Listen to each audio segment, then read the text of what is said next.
Something I learned this year from Mike Russell, who's one of your colleagues, and he pointed out that when his journey began is when he realised that Luxembourg had a department for fisheries, yet Scotland doesn't, which is laughable really because it's a landlocked country. How's the movement been for both fisheries and farming towards yes? I know that some of the leading figures in both the NFU, the National Farmers Union, and in the fisheries side have come out in favour of yes.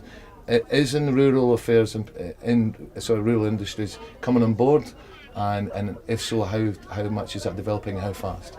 Well, I think what's quite incredible about the rural debate, and I think it's really important rural communities are part of this independence debate. Thankfully that's now happening, but we need the media to take an interest, not consign all the rural issues to the back pages of the newspapers. Rural Scotland, 20% of Scotland, there's big issues here at stake for the future of these communities, with whether it's a yes or no vote. And if you'd asked me 10 or 15 years ago, or anyone with an interest in current affairs in Scotland or politics, would there be a large part of the farming community, for instance, coming out for yes? No one would have believed you.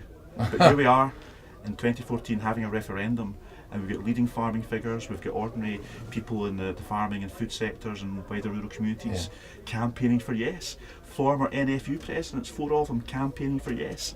No one would have believed you if you said 10 or 15 years ago that was going to happen.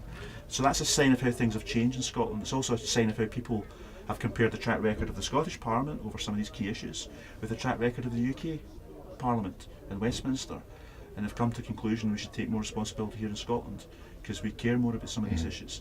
So that's a big striking factor in the current campaign. It's been totally amazing. 2 questions. One question is, what do you think is likely to happen in the event of a no vote?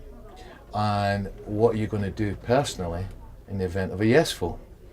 So I'll start with the no side. What do you think is going to happen with Scotland and Scottish affairs and Scottish politics in the event of a no vote? What's the short to medium term things that are likely to occur?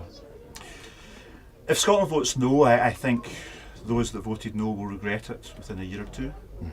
I think there's some difficult issues coming towards us, like a fast train in the track, whether it's budget cuts in Westminster, whether it's the fact that, in my experience, the UK government negotiating in Europe, for instance, over some farming and fishing issues.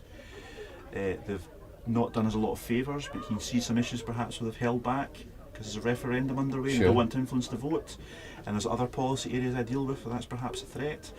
And of course, the UK government will be unleashed to do what it wants if there's a no vote, because, there ain't going to be another referendum for a long time, so we can just do what we want here. We've got no threat of Scotland breaking away as they would see it. So I think that's a bit of a danger. There's also the mood in Scotland.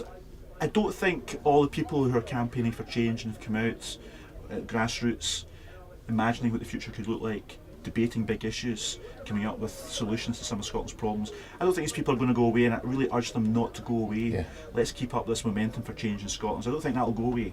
I think Scotland's going to change forever. On the 19th of September, with a yes vote or a no vote, Scotland's changed. Clearly, with a yes vote, this just opens up the debate of what kind of society we want to create with these extra powers, what kind of image we want to project to the rest of the world as an independent country. What more of an exciting debate could you have in Scotland than an opportunity? So, I'm obviously incredibly excited by that. If I'm lucky enough to still be in government post 19th of September, I'll have the opportunity to start working with everyone in Scotland that I work with to imagine and start building the new Scotland, and having the opportunity to paint that canvas. How exciting is that going to be? Yeah, absolutely. And where are you going to be and what are you going to do when the yes vote comes through? Well, clearly the yes vote will be Scotland changing. It'll also be life changing for everyone involved in the campaign, and hopefully everyone in Scotland. And I'll be in my constituency working throughout polling day, and I don't know where I'll be yet for the actual result being announced. No doubt I'll be in my constituency in Murray with my local people and my family. And my family, glass in hand perhaps? My family are super excited. I've got a bottle of malt whisky at home which I received from Aberlour Distillery when I was the candidate in the Murray by-election in 2006, and that is in my whisky collection at home.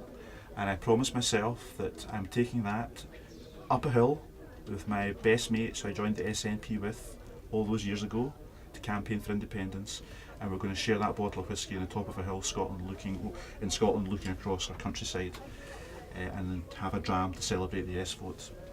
So that's going to happen with the yes vote. Fantastic. Richard, thank you for your time. I much appreciate it. Great pleasure. Keep up the good work. Great, thank you. From Thank you, Donegal mate. across Cheers. the That was open great. and right in the Port of Leith. They're going to ask the people, is independence best? I'm thinking, Bonnie Scotland, that the answer could be yes.